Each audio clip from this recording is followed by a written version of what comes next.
कभी सोचा है, जब दुनिया किसी बच्चे से उसके माँ बाप छीन लेती है तब वो बच्चा क्या करता है। ये कहानी है रिया की, सिर्फ 10 साल की, पर जिम्मेदार इतना कि जैसे दुनिया ने उसे अचानक बड़ा बना दिया हो। रिया एक छोटे से गांव में रहती थी, अपने 5 साल के भाई चिंटू के साथ। माँ बाप दोनों एक सड़क दुर्घटना में चले गए। घर में बस मिट्टी की दीवारें और जिंदगी की सच्चाई का पहाड़। रात में जब दूसरे बच्चे कहानियां सुनकर सोते थे, रिया तब अपने भाई को दूध पिलाने के लिए गांव के चौपाल से थोड़ा थोड़ा दूध मांगने जाती। उसकी छोटी हथेली में अब गुड्डे गुड़ियों की जगह थाली और रोटी आ गई थी।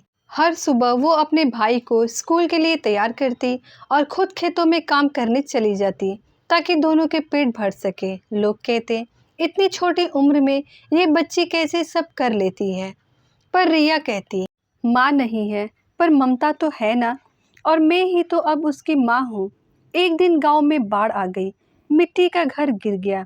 रिया ने चिंटू को गोद में उठाया और बारिश में भागती रही।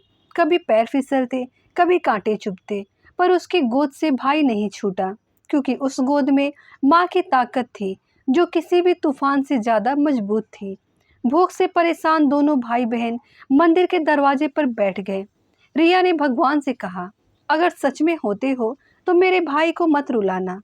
और तभी मंदिर के पुजारी ने दोनों को देखा। उन्होंने अपने घर ले जाकर खाना खिलाया और स्कूल में दाखिला करवाया।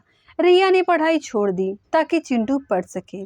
हर दिन वो उसके जूते की धूल झाड़ती और मुस्कुराकर कहती, तू बड़ा अफसर बनेगा ना, तब मुझे भी माँ बुलाएगा। दिन गुजरते गए, सालों बीत गए।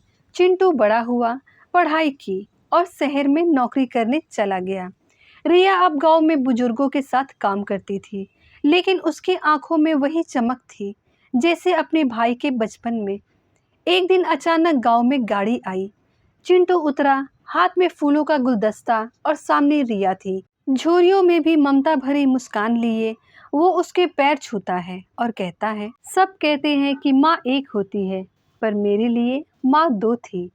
एक उसने जन्म दिया और एक जिसने जिंदगी दी। ऐसे शब्द सुनकर रिया बहुत भावुक हो गई। रिया की आंखों से आंसू बह निकले, पर होठों पर मुस्कान थी। अब मैं चैन से सो सकती हूँ, मेरी जिम्मेदारी पूरी हुई। कभी कभी भगवान हर जगह नहीं पहुँच पाते, इसलिए वो कुछ बच्चों को माँ बनाकर भेजते हैं।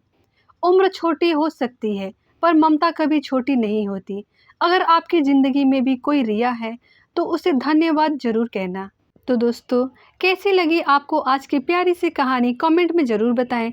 वीडियो अच्छी लगी हो तो लाइक करें, शेयर करें और साथ ही साथ चैनल पर नए हैं तो चैनल को सब्सक्राइब करना ना भूलें। धन्यवाद।